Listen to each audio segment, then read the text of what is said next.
Xin chào các bạn, chào mừng các bạn đến với căn bếp của Suki. Hôm nay mình chia sẻ với các bạn một cách chi tiết nhất cách làm sữa chua tại nhà.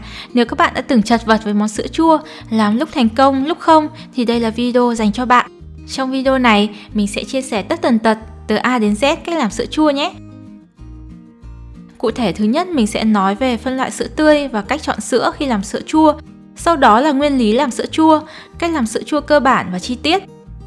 Tiếp theo mình sẽ lý giải 5 lỗi thường gặp và ảnh hưởng của nó đến thành phẩm sữa chua cuối cùng như thế nào. Và cuối cùng là các biến tấu mọi người có thể làm với sữa chua, ví dụ như làm sữa chua uống, sữa chua Hy Lạp, sữa chua hoa quả, kem phô mai. Giờ mình sẽ đi vào phần đầu tiên. Mình sẽ chỉ chia sẻ các kiến thức chung và liên quan của nó đến làm sữa chua, mình sẽ không đi quá sâu vào các kiến thức dinh dưỡng khác nhé. Sữa tươi trên thị trường thì có nhiều cách phân loại. Cách thứ nhất là theo hàm lượng chất béo trong sữa. Có thể khi các bạn mua sữa thì trên bao bì sẽ không chỉ rõ nó là loại sữa gì, nhưng mà mình có thể nhận biết được theo hàm lượng chất béo trong sữa. Cụ thể là sữa nguyên kem sẽ có hàm lượng béo khoảng 3 đến 3,6%. Sữa tách béo 50% sẽ có hàm lượng chất béo chỉ bằng một nửa, nghĩa là 1,5 đến 1,8%. Cuối cùng là sữa tách kem 100% hay sữa gầy sẽ có hàm lượng béo là 0%. Ngoài ra trên thị trường các bạn có thể tìm thấy các loại sữa có tỷ lệ béo khác, ví dụ như sữa tách 30% béo. Tương tự với sữa bột, người ta cũng sẽ phân loại như vậy, gồm có sữa bột nguyên kem 26 đến 40%, sữa bột tách kem với lượng béo thấp hơn và cuối cùng là sữa bột tách kem hay sữa bột gầy. Khi làm sữa chua, hàm lượng béo trong sữa ban đầu càng cao thì thành phẩm sữa chua của mình sẽ càng dẻo và đặc. Vì vậy các bạn nên chọn ít nhất là sữa tách kem 50% trở lên. Tốt nhất là mình lựa chọn sữa nguyên kem thì nó sẽ cho ra thành phẩm sánh đặc và ngon nhất nhé. Bên cạnh đó sẽ có một số loại sữa loại bỏ lactose dành cho những ai bị dị ứng lactose. Đối với các lợi khuẩn có trong sữa chua, thức ăn mà nó tiêu thụ là lactose trong sữa. Vì vậy ta không nên sử dụng các loại sữa không chứa lactose này để làm sữa chua, tỷ lệ thành công sẽ khá thấp. Tiếp theo là phân loại theo cách sữa tươi được xử lý. Sữa trực tiếp từ nông trại, chưa qua xử lý gì thì mình sẽ gọi là sữa thô. Để giúp tiêu diệt các vi khuẩn có hại và bảo quản sữa được lâu hơn thì người ta cần có các biện pháp xử lý sữa. Cách thứ nhất cũng là cách phổ biến nhất, đó là tiệt trùng. Sữa thô sẽ được làm nóng đến 135 đến 145 độ C trong vòng 2 đến 4 giây, sau đó làm lạnh nhanh. Thành phẩm ra sẽ là sữa tươi tiệt trùng. Các loại sữa này sau khi xử lý và đóng gói sẽ có thể bảo quản ở nhiệt độ phòng và chỉ cần bảo quản lạnh sau khi đã mở hộp. Nó được coi là sữa sạch nhất và đôi khi quá sạch so với cần thiết. Vì vậy người ta có cả cách thứ hai là thanh trùng. Sữa sẽ được làm nóng đến 72 đến 85 độ C trong vòng 10 đến 15 giây. Thành phẩm là sữa tươi thanh trùng. Các loại sữa này sẽ giữ lại được nhiều thành phần dinh dưỡng trong sữa hơn. Tuy nhiên vì không được xử lý kỹ bằng, nó sẽ luôn luôn cần bảo quản trong tủ lạnh ngăn mát, kể cả chưa mở hộp, và hạn sử dụng sẽ ngắn hơn so với sữa tiệt trùng. Khi làm sữa chua thì mình có thể dùng sữa tiệt trùng, thanh trùng hay kể cả sữa thô để làm sữa chua được. Tuy nhiên đối với sữa thô và sữa thanh trùng, mình sẽ cần thêm một bước đun sữa để loại bỏ các vi khuẩn có hại và thêm vào đó các protein trong sữa sẽ được sắp xếp lại, giúp cho sữa của mình đặc hơn. Cụ thể mình sẽ chia sẻ trong các phần tiếp theo. Một yếu tố khác người ta không phân loại nhưng mà mình cũng cần để ý khi làm sữa chua, đó là hàm lượng protein trong sữa. Đa phần các loại sữa tươi sẽ có hàm lượng protein từ 3 đến 3,3%. Mình sẽ có thể bổ sung protein trong sữa bằng cách là hòa nó với sữa đặc hoặc là sữa bột. Trong một video trước thì mình đã chia sẻ cách làm sữa chua. Cách làm này sử dụng chủ yếu là sữa đặc để làm, thì vì hàm lượng protein trong sữa đặc có thể khác nhau, ta nên chọn các loại sữa đặc protein cao và không pha nước quá loãng để protein trong sữa không bị quá thấp nhé. Cuối cùng, một phân loại phổ biến ở Việt Nam đó là sữa tươi có đường, sữa ít đường và không đường. Thì đường không phải là thành phần quá quan trọng. Các bạn có thể sử dụng 3 loại sữa này thay thế cho nhau và điều chỉnh lượng sữa đặc hoặc đường thêm vào cho vừa độ ngọt mong muốn. Phần thứ hai là nguyên lý cơ bản làm sữa chua. Nói một cách ngắn gọn và đơn giản, để chuyển hóa từ sữa thành sữa chua, mình sẽ cần men giống.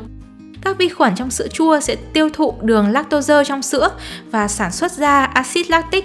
Axit lactic thì không chỉ mang đến vị chua cho sữa mà nó còn làm cho các protein trong sữa đông tụ và giữ trong mạng lưới của nó chất béo, giúp sữa chua mịn, mượt, đặc. Công thức làm sữa chua cơ bản hôm nay mình dùng chủ yếu là sữa tươi và có sử dụng thêm sữa đặc hoặc sữa bột để tăng hàm lượng protein trong sữa. Tất cả các nguyên liệu mình sẽ cần để về nhiệt độ phòng trước khi làm. Với những bạn nào muốn dùng chủ yếu là sữa đặc mà mình sẽ gọi là làm sữa chua theo kiểu Việt Nam thì mình đã chia sẻ trong video trước đó chi tiết về tỷ lệ rồi nhé. Các bước làm về cơ bản sẽ giống nhau. Trước khi làm mình cần đảm bảo các nguyên liệu dụng cụ phải sạch để tránh sữa chua bị nhiễm khuẩn trong khi ủ. Các hũ đựng sữa chua thì mình cần rửa sạch và để khô. Các bạn có thể sấy qua trong lò nướng ở 100 độ C để tiệt trùng. Sau đó thì mình để nguội. Bước đầu tiên là đun sữa. Đối với sữa thô hoặc là sữa thanh trùng, người ta sẽ khuyến khích đun sữa đến nhiệt độ 80 đến 85 độ C và giữ như vậy trong khoảng vài phút để một phần là loại bỏ các vi khuẩn có hại ảnh hưởng đến chất lượng sữa chua. Một phần khác, việc đun sữa này sẽ làm bay bớt hơi nước, sắp xếp lại các protein trong sữa, giúp cho thành phẩm sữa chua của mình đặc hơn sau này.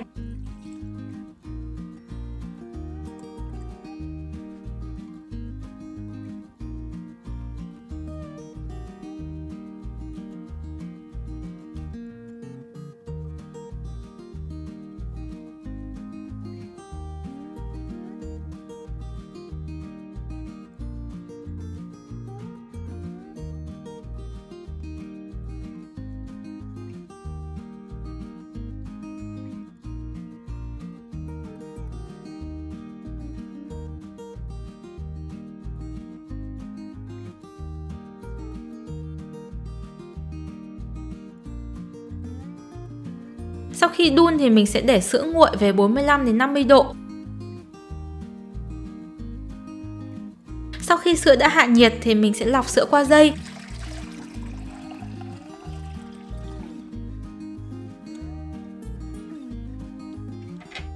Như vậy là mình đã bắt đầu hòa men được rồi nhé. Đối với các loại sữa chua tiệt trùng, theo như mình tìm hiểu và kinh nghiệm bản thân, ta có thể bỏ qua bước đun sữa lên đến hơn 80 độ vì bản thân nó đã được đun nóng ở nhiệt độ rất cao, các protein đã được sắp xếp rồi và không còn vi khuẩn nữa. Nếu dùng sữa tiệt trùng thì mình sẽ chỉ cần cho sữa vào nồi cùng với sữa đặc hoặc sữa bột nếu có.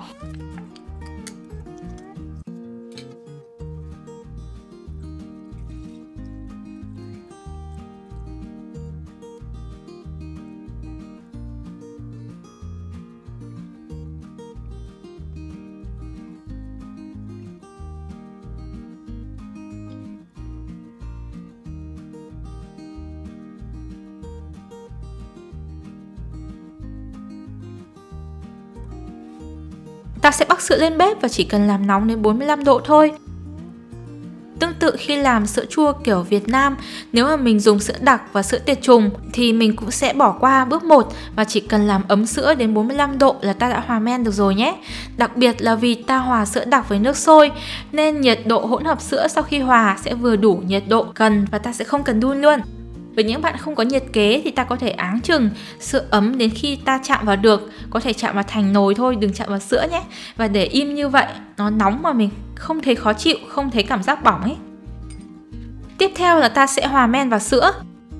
Đây là men sữa chua, mình đã để nó hết lạnh hoàn toàn về nhiệt độ phòng. Ta sẽ múc một lượng sữa vào để hòa tan, làm lỏng sữa chua ra. Làm như vậy thì sữa chua sẽ hòa tan đều vào hỗn hợp sữa, không bị vón cục. Sữa chua hòa không đều cũng sẽ ảnh hưởng đến thành phẩm sữa chua của mình nhé các bạn. Sau đó mình sẽ hòa lại sữa chua vào nồi. Khuấy đều.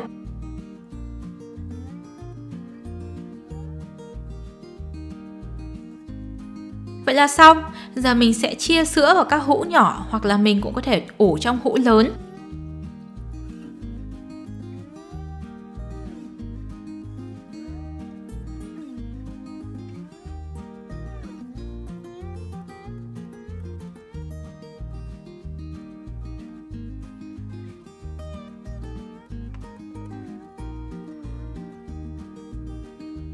Các lợi khuẩn trong sữa chua sẽ phát triển tốt nhất ở nhiệt độ 40 đến 45 độ C.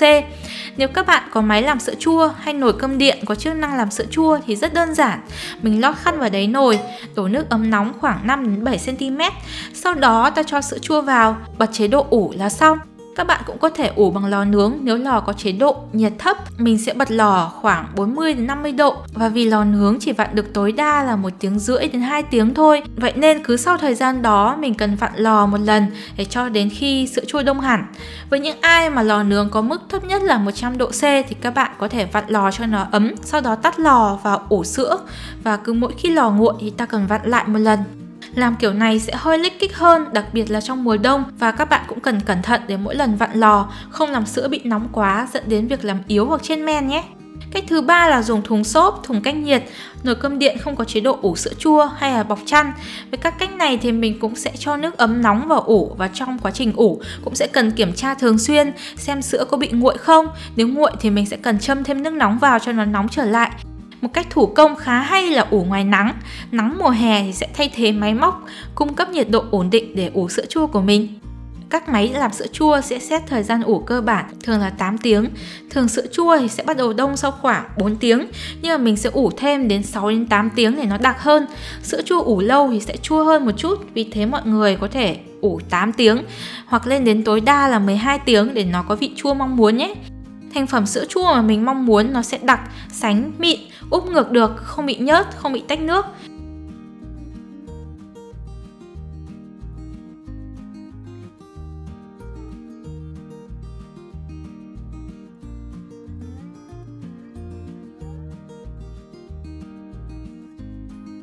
Sau đây mình sẽ chia sẻ 5 lỗi thường gặp khi làm sữa chua và minh họa thành phẩm các bạn có thể thu được nếu mắc phải các lỗi này.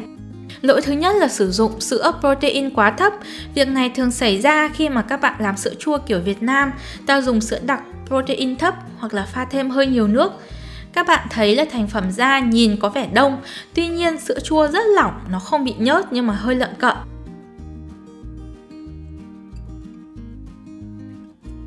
Lỗi thứ hai là ủ ở nhiệt độ quá nóng.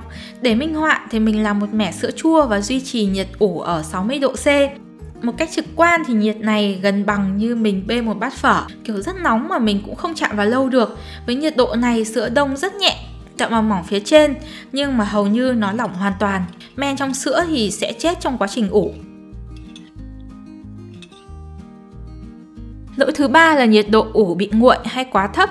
Rất nhiều người dễ mắc phải lỗi này, ví dụ như nhiều người ủ qua đêm mà không có hỗ trợ của máy ủ sữa chua. Sau một thời gian, nước nguội đi và đến sáng kiểm tra thì cốc sữa chua không còn cảm thấy độ ấm nữa. Để minh họa thì mình ủ sữa chua ở 45 độ trong khoảng 3 tiếng đầu. Sau đó để cho nó tự nguội đi, sau 8 tiếng ủ, thành phẩm ra các bạn thấy nó lỏng, hơi sánh và còn có thể hơi nhớt nữa. Nhớt nghĩa là các sợi sữa chua nó kéo dài và khó bị đứt đoạn ấy. Lỗi thứ tư là dùng quá nhiều men. Khi mà quá nhiều men, mật độ lợi khuẩn trong sữa dày đặc, vì vậy các vi khuẩn này sẽ dễ bị hết thức ăn trước khi mà sữa chua của mình đủ đông. Các bạn thấy là thành phẩm ra nhìn sánh, sữa chua úp ngược được. Tuy nhiên khi ta thử xúc thì thấy nó lỏng và còn hơi nhớt. Dùng quá nhiều men thì sữa sẽ bị lỏng, còn nếu dùng ít men thì sao nhỉ? Mình đã thử với các tỷ lệ men khác nhau thì với lượng men ít, sữa vẫn đông tốt, không bị lỏng. Tuy nhiên men càng ít thì nó sẽ càng kém chua hơn. Mình để ở đây khoảng sữa chua an toàn mà các bạn nên dùng, tuy nhiên nó có thể thay đổi tùy vào hãng sữa chua nữa. Vì một số sữa chua nó sẽ đặc và nhiều lợi khuẩn hơn sữa chua khác, vậy nên các bạn nên điều chỉnh cho phù hợp. Lỗi thứ 5 là ủ quá lâu, đặc biệt khi men quá khỏe thì mình dễ bị ủ quá thời gian hơn. Hiện tượng là mình sẽ thấy sữa chua đông nhưng mà nó có lớp nước vàng tách ra trên bề mặt. Tệ hơn là sữa chua có thể sẽ bị lợn cợn và còn bị quá chua. Ngoài ra thêm một hiện tượng mà các bạn có thể gặp đó là sữa chua bị lợn cợn. Lý do chủ yếu là do trong sữa chua hoặc là trong sữa bột. Nếu các bạn sử dụng sữa bột thay cho sữa đặc thì trong hai sản phẩm này có thể có phụ gia hoặc là hoa quả thêm vào, làm cho việc đông tụ protein trong sữa chua kém đi và làm sữa chua của mình kém mịn. Vậy là trong video này mình đã chia sẻ với các bạn tất tần tật kinh nghiệm khi làm sữa chua cùng các lỗi hay gặp. Hy vọng với video này các bạn sẽ luôn thành công với món sữa chua nhé. Nếu các bạn thấy video có ích thì hãy cho mình một like. Phần 2 của video về các biến tấu với sữa chua mình sẽ đăng tải trong ngày mai. Các bạn nhớ bấm đăng ký để nhận được thông báo sớm nhất khi mình ra video mới nha. Hẹn các bạn trong video tới.